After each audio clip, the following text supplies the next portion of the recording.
새벽녘, 아스팔트 위로 싸늘한 바람이 미끄러지듯 흘러내렸습니다. 출근길을 서두르던 김훈태는 두툼한 코트를 여미며 골목 안쪽으로 향했습니다. 좁고 굽은 길목은 도심의 아침과는 사뭇 다른 공기를 품고 있었습니다. 늘 그렇듯 그곳엔 누군가 먼저 나와 있었습니다. 낡은 청색 점퍼에 회색 니트 모자를 눌러쓴 노인, 김만규였습니다. 작은 손수레 옆에 선 그는 조용히 골목 바닥을 쓸고 있었습니다. 빗자루는 이미 손에 익은 듯 부드럽게 움직였고 쓰레바디에 담긴 종이컵과 과자 봉지가 그의 손길을 증명했습니다.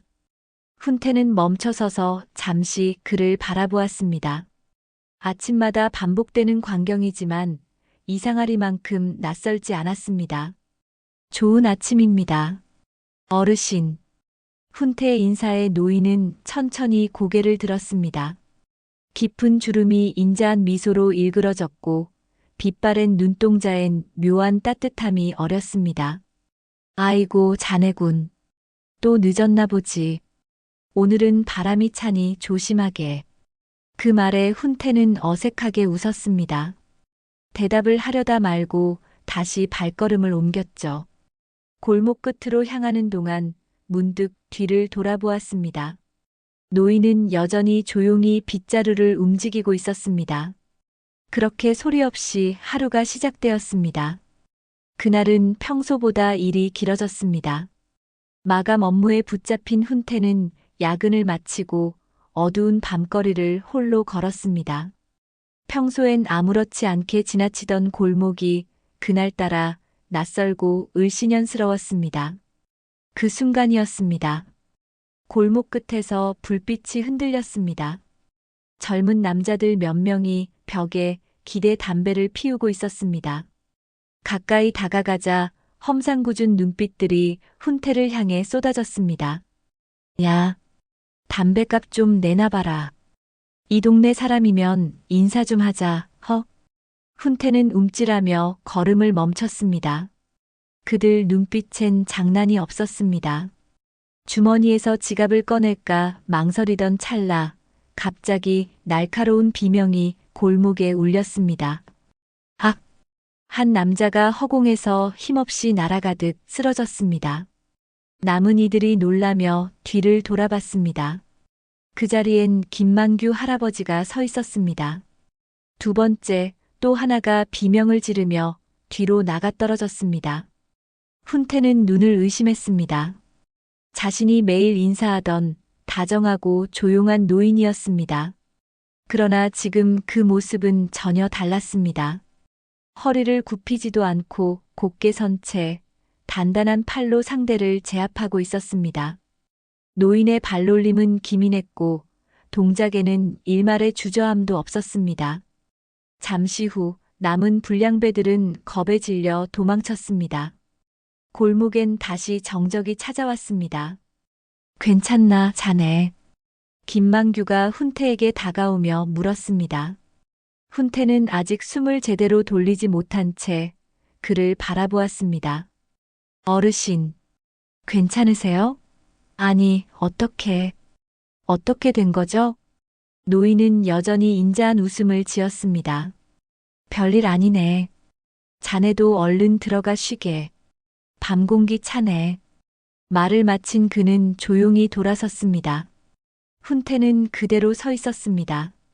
한참이 지나서야 다리에 힘이 풀려 움직일 수 있었습니다. 그날 밤 훈태는 좀처럼 잠을 이루지 못했습니다. 머릿속에 반복해서 떠오른 건 골목길, 그리고 쓰레바지를 들고 있던 김만규의 모습이었습니다. 매일 스쳐 지나가던 평범한 노인이 도대체 누구인 것일까? 이제 훈태는 그를 단순히 골목길 어르신으로만 부를 수 없게 되었습니다. 다음 날 아침 훈태는 눈을 뜨자마자 창밖을 바라보았습니다. 여느 날과 다름없는 풍경이었지만 마음은 어지러웠죠. 그 골목, 그리고 김만규 할아버지. 도무지 믿기 힘든 일이었습니다. 회사에서도 일에 집중하기 어려웠습니다. 모니터를 보며 타자를 치다가도 불쑥 어젯밤 장면이 떠오르곤 했죠. 평범한 노인이 불량배들을 단숨에 제압하다니. 아무리 생각해도 설명이 되지 않았습니다. 그 어르신 정체가 뭐지? 하루 종일 머릿속은 복잡했습니다. 그러다 퇴근길 문득 발걸음이 동네 순댓국집 앞에서 멈췄습니다. 좁은 창문 너머로 안을 들여다본 훈태는 익숙한 뒷모습을 발견했어요. 김만규 할아버지였습니다. 혼자 조용히 순댓국을 앞에 두고 앉아 있었죠. 술잔을 기울이는 그의 표정엔 짙은 수심이 드리워져 있었어요. 훈태는 한참을 망설이다 문을 열고 안으로 들어섰습니다. 안녕하세요. 어르신. 저녁이 늦으셨네요. 김만규는 놀란 듯 고개를 들더니 금세 부드럽게 웃었습니다. 자네였나. 어서 오게. 자네도 늦었군. 훈태는 마주 앉으며 눈치를 살폈습니다. 어색한 침묵이 한 번 지나가고 그는 조심스럽게 물었죠. 어제 일은 괜찮으셨어요? 김만규는 술잔을 내려놓고 잠시 눈을 감았습니다. 그러곤 담담하게 말했어요. 괜찮았네. 젊은 친구들끼리 시끄러울 수도 있는 거지. 다 지난 일이야.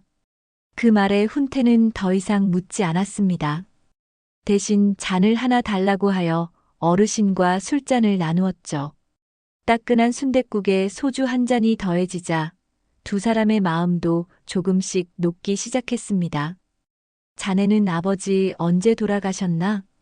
김만규의 물음에 훈태는 잔을 들어 입을 축였습니다.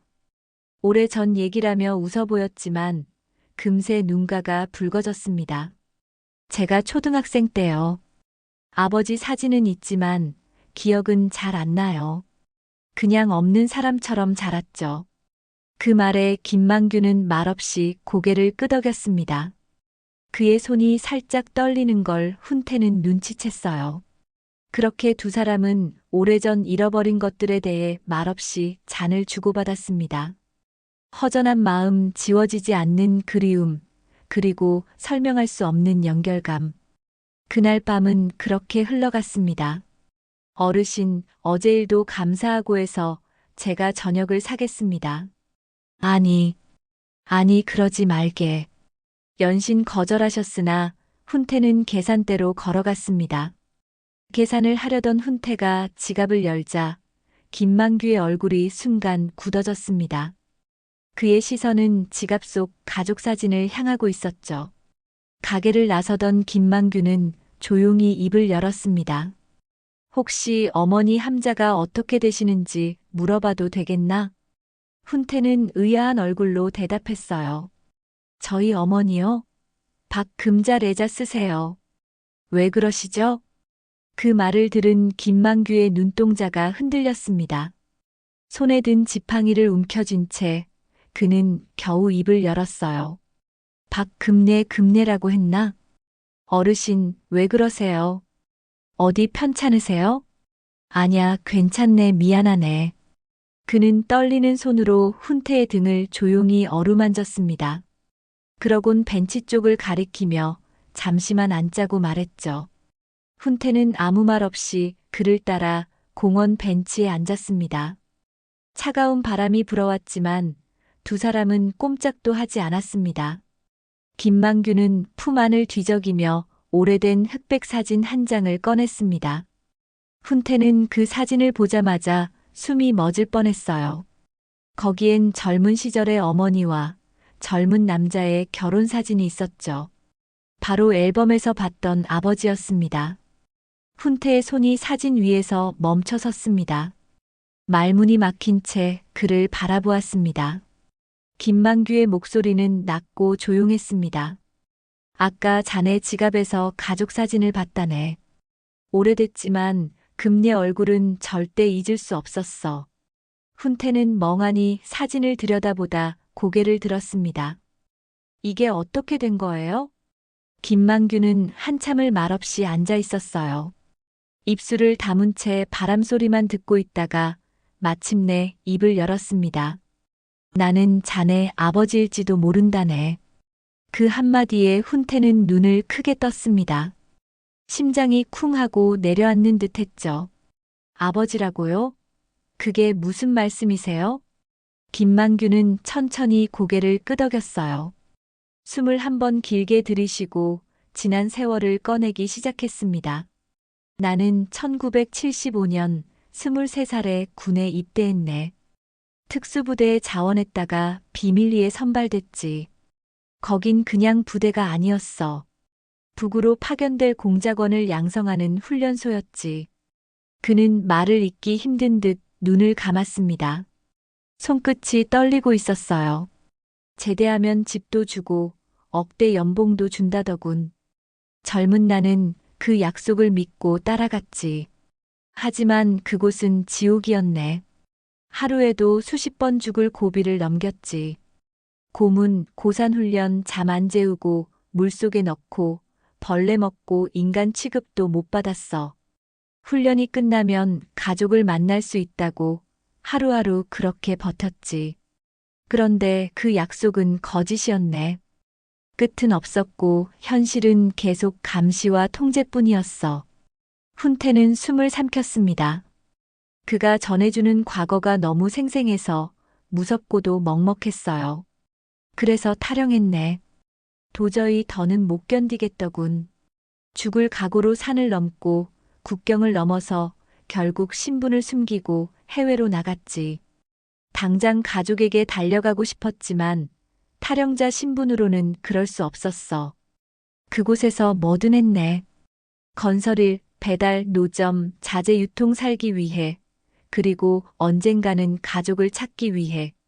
세월이 흐르니 어느덧 40이 넘고 50이 넘더군. 돈은 좀 모았지만 돌아갈 수 있는 용기가 나지 않았어. 어느 날 금례가 세상을 떠났다는 소식을 들었어. 그 순간 세상이 무너지는 듯 했네. 더는 누구도 만날 수 없을 거라 생각했어. 그저 한국 땅을 밟아보고 싶어 조용히 돌아왔을 뿐인데 자네를 이렇게 만나게 될 줄은 몰랐지. 김만규는 눈가를 훔쳤습니다. 그의 손등에 주름이 깊게 패여 있었어요. 나는 잘못했네. 너무 많은 시간을 잃었지. 용서해달라고는 안 하겠네. 훈태는 아무 말도 하지 못했습니다. 눈앞의 남자는 너무 낯설고 동시에 너무 익숙한 존재였어요. 살아있는 아버지라는 단어가 그의 가슴 속을 크게 울리고 있었죠. 잠시 후 훈태가 천천히 고개를 들었습니다. 목소리는 떨렸지만 분명했어요. 그럼 어머니 이름을 부르신 건 그냥 사진 때문이 아니라 정말. 김만규는 고개를 끄덕였습니다. 그래. 자네 어머니는 내 아내였네. 금례는 내 전부였지. 그제야 훈태의 눈에도 눈물이 고였습니다. 감정이 복잡하게 뒤섞여 있었습니다. 원망, 그리움, 충격, 그리고 말로 표현할 수 없는 묘한 따뜻함까지. 그날 밤 훈태는 김만규 할아버지의 사진을 품에 안고 집으로 돌아왔습니다. 돌아서는 그의 뒷모습은 오랜 세월 동안 버려진 아이처럼 작고 흔들리고 있었어요. 이튿날 아침 김훈태는 출근길에도 점심시간에도 퇴근길에도 마음이 자꾸만 무거워졌습니다. 컴퓨터 화면 속 숫자들이 눈에 들어오지 않았고 상사의 말도 귓등을 스쳐갔죠. 그분이 아버지일지도 모른다. 단지 가능성이라고 하기엔 그가 말한 이름과 사진, 세부적인 기억들은 너무 선명했습니다. 가슴속 어딘가에서 조용히 문을 두드리는 감정. 그것은 아버지라는 단어가 가진 힘이었습니다. 그날 밤 훈태는 다시 순댓국집 근처를 맴돌았습니다. 혹시 또 마주치게 될까 기대하며 일부러 늦게까지 돌아다녔죠. 하지만 그날은 김만규의 모습이 보이지 않았어요. 다음 날 훈태는 결국 결심했습니다. 퇴근 후 김만규가 살고 있는 골목 근처 작은 주택으로 향했어요. 문 앞에서 망설이던 그는 깊은 숨을 들이쉬고 조심스레 초인종을 눌렀습니다. 문이 열리자 김만규가 나타났습니다. 여전히 담담한 표정이었지만 그 눈빛 속엔 어딘가 조심스러움이 서려 있었죠. 어르신 아니, 제가 그래도 오늘은 아버지라고 불러도 될까요? 김만규는 말없이 훈태를 바라보았습니다. 오랜 정적이 흐른 뒤 천천히 문을 열어주었습니다. 작은 거실, 오래된 찻잔, 벽엔 시계가 똑딱거리며 시간을 알렸습니다. 김만규는 조용히 앉아 물 한 잔을 내어주었습니다. 고맙네 불러줘서. 잠시의 침묵이 흐른 후 김만규는 자신의 이야기를 이어가기 시작했습니다. 그 훈련소는 말 그대로 인간병기를 만드는 곳이었네. 난 북으로 들어가 죽은 사람이 되어야 했어. 전쟁도 아니고 평화도 아닌 그 시대, 우리는 철저히 버려진 존재였지. 하루에 10명씩 훈련받고 그중 절반은 쓰러졌습니다. 동료들이 고통 속에 죽어나가는 걸 눈앞에서 지켜보며 버텨야 했어요. 하지만 난 끝까지 살아남았네. 살아야만 가족을 다시 볼 수 있다고 믿었으니까. 훈태는 그 말을 들으며 처음 보는 세상의 어두운 단면에 충격을 받았습니다. 그런데 어느 날 작전도 없이 계속 훈련만 반복되기 시작했네. 돌아간다던 약속도 제대란 말도 없어졌지. 우리는 존재해서는 안 되는 부대였던 거야. 그는 잠시 말을 멈추고 창밖을 바라보았습니다. 오래된 가로등 불빛이 창문 너머로 흔들리고 있었어요. 결국 탈영했네. 그 길이 아니면 영원히 죽은 사람이 될 것 같았거든. 군복을 벗고 정체를 숨긴 채 해외로 도망쳤습니다. 난 그저 평범하게 살고 싶었어. 먹고 자고 일하고 그러면서 언젠가 돌아갈 날을 기다렸지. 하지만 30년이 지나고 보니 너무 많은 것이 변해버렸더군. 김만규는 조심스럽게 손에 쥐고 있던 오래된 메달 하나를 꺼냈습니다. 녹이 쓴 군인의 휘장. 그가 그토록 지우려 했던 과거의 흔적이었습니다. 지금 와서 이걸 다시 꺼내게 될 줄은 몰랐네. 그런데 자네가 내 아들이라면 나는 아직 무너지지 않은 셈이겠지? 훈태는 무겁게 고개를 끄덕였습니다. 이해는 다 되지 않았지만 단 하나는 분명했습니다. 이 사람은 진심으로 가족을 그리워해왔다는 것. 그날 그는 아무 말 없이 김만규의 손을 맞잡았습니다. 말 대신 그 손의 온도가 모든 걸 말해주고 있었기 때문이었죠. 오랜 시간 동안 홀로 남겨져 있던 과거. 그날 밤 할아버지의 거실에 앉은 두 사람의 대화는 깊고 조용했습니다. 김만규는 자신의 과거를 말하기 시작했어요. 조심스러운 말투였지만 마음 깊은 곳에 숨겨진 진실은 거칠고 뭉클했습니다. 내가 그 훈련소에 들어간 건 단순한 군 복무가 아니었네. 북파 공작원으로 선발되어 혹독한 훈련을 받았지. 모두가 숨죽여야 했던 비밀스러운 곳이었어. 훈태는 숨을 삼켰습니다. 그 북파 공작원이라는 말이 주는 무게를 감히 상상할 수 없었죠. 그곳은 인간의 한계를 시험하는 지옥 같았다네. 생사를 넘나드는 훈련들 적과도 같은 자신과 싸워야 했지. 김만규는 잠시 말을 멈추고 눈을 감았어요. 손끝이 떨리면서도 목소리는 굳건했습니다. 나는 결국 그 지옥에서 도망쳐야 했네. 탈영이라고 부르지만 사실은 살기 위한 몸부림이었다고 말하고 싶다네. 그때부터 난 신분을 바꾸고 이름을 바꿔 해외로 떠났지. 훈태는 아버지의 말을 들으며 마음 한구석이 쓰려왔어요. 아버지는 평생 감춰왔던 진짜 이름을 이렇게 고백하는 것이 결코 쉽지 않았을 터였죠. 그렇지만 아버지는 왜 그토록 멀리 도망쳐야 했을까요? 가족을 지키기 위해서였나요? 김만규는 고개를 끄덕였습니다. 그 시절은 정말 무서웠다네. 내가 겪은 고통과 비밀은 단지 나만의 것이 아니었어. 나라와 체제, 그 모든 그림자 아래 숨겨진 이름들. 그는 주머니에서 낡은 작은 수첩을 꺼내 보여주었습니다. 오래된 이름들이 적힌 리스트였죠. 그는 한숨을 내쉬며 말했습니다. 나는 그 그림자 속에서 살아남은 유령이었네. 탈영 후에도 마음 한구석엔 항상 불안과 두려움이 있었지. 하지만 가족을 찾아야 한다는 생각 하나로 버텼다네. 훈태는 그런 아버지를 바라보며 그간 쌓여온 혼란과 감정이 뒤섞인 눈물을 멈출 수 없었습니다. 그저 아버지를 꼭 안아주고 싶었죠. 아버지는 결국 가족을 찾으러 한국으로 돌아왔습니다. 모든 것을 내려놓고 단 한 가지 소망을 품고요. 당신을 그리고 우리 가족을 다시 만나기 위해서요. 그렇게 두 사람은 서서히 서로를 알아가고 이해하기 시작했습니다. 고통과 비밀을 나누며 이제는 과거의 그림자가 아닌 미래를 함께 바라볼 수 있게 되었죠. 시간이 조금씩 흘렀습니다. 김훈태와 김만규는 서로에 대한 이해를 조금씩 깊게 쌓아갔죠. 그럼에도 마음 한편에는 여전히 무거운 숙제가 남아 있었습니다. 바로 잃어버린 기억과 숨겨진 진실을 마주하는 일이었어요. 어느 날 저녁 훈태는 아버지를 따라 작은 창고 같은 공간으로 들어갔습니다. 그곳에는 낡고 먼지가 쌓인 상자들이 여러 개 있었어요. 김만규는 조심스레 그중 하나를 꺼내 훈태 앞에 놓았습니다. 이 상자에는 내가 해외에서 모아온 것들이 들어있네.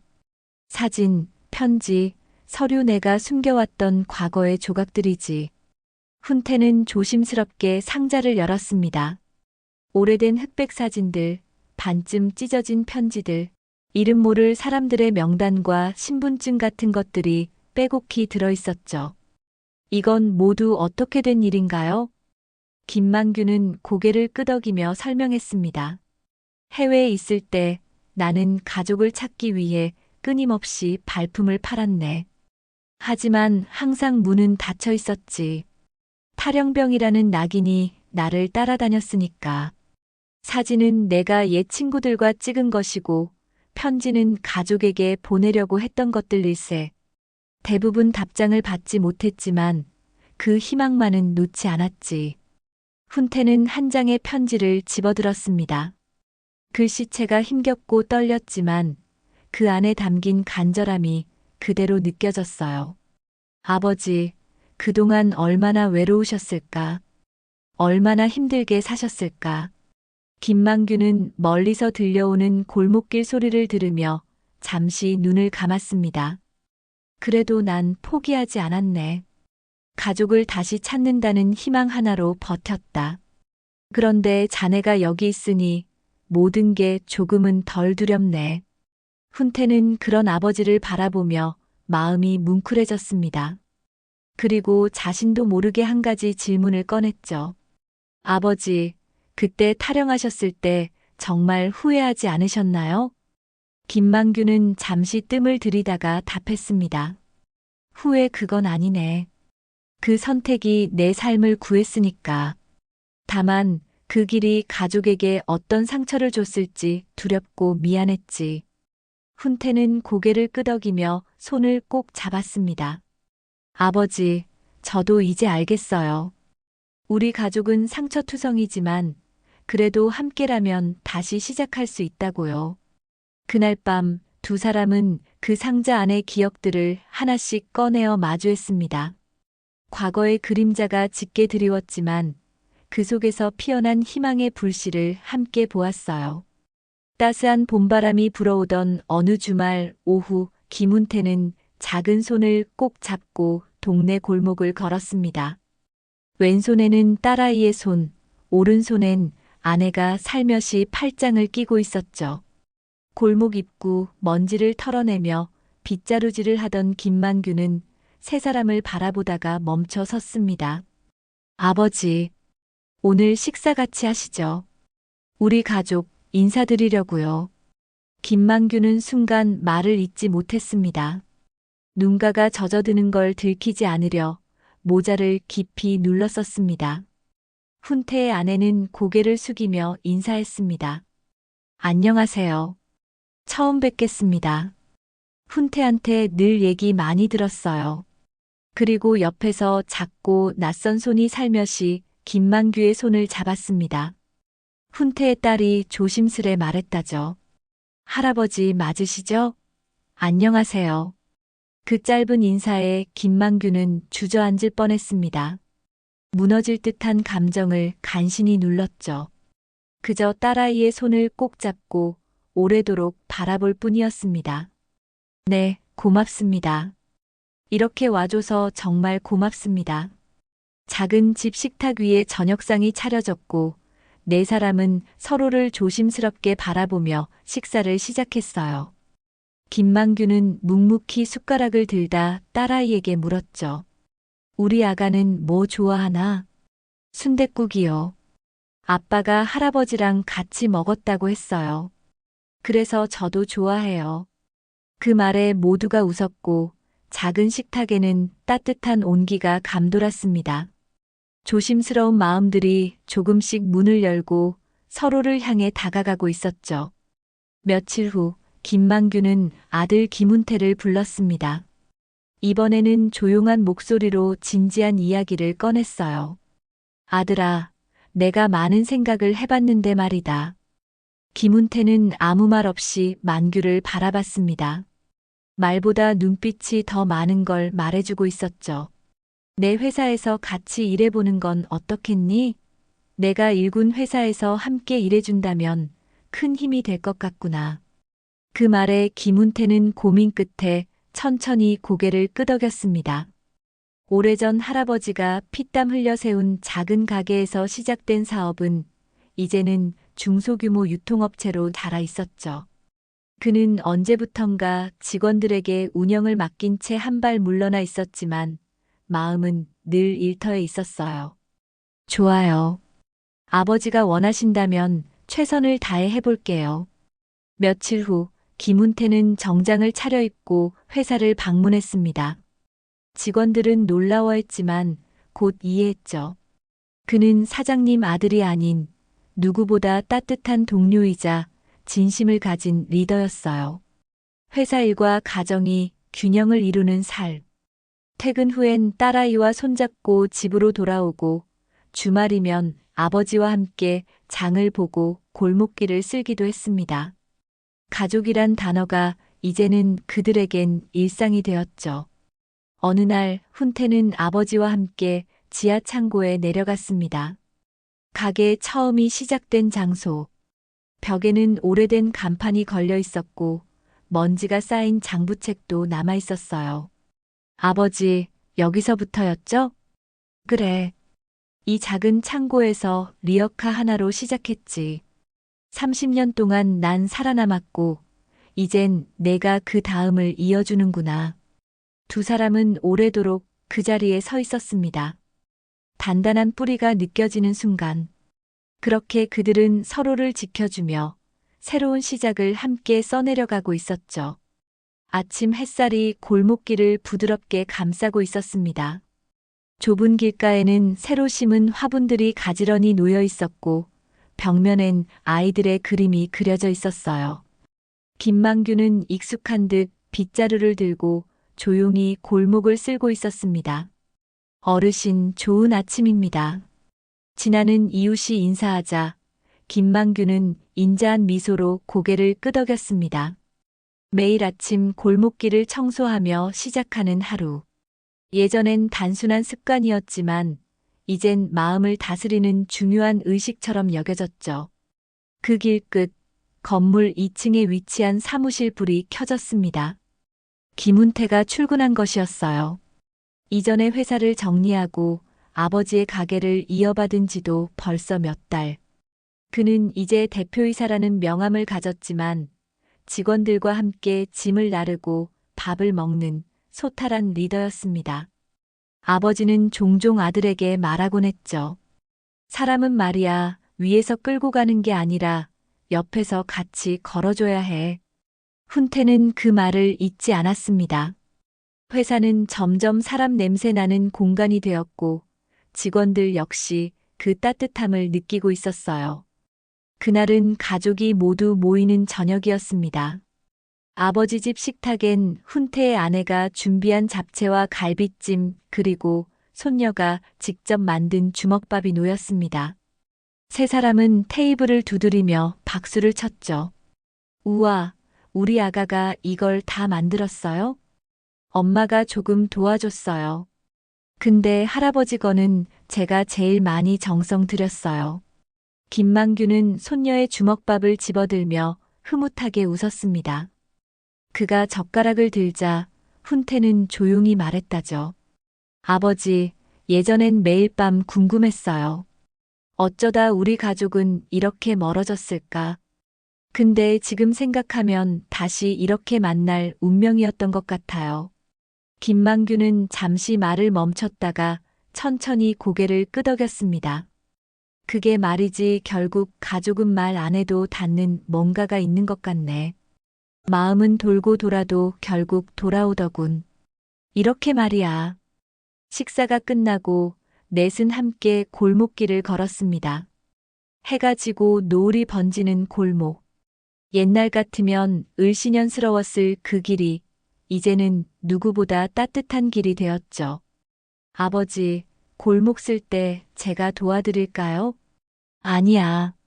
나는 이게 좋다네. 하루 시작은 이 골목이 제일 먼저 알아주거든. 그 말에 훈태는 웃으며 고개를 끄덕였습니다.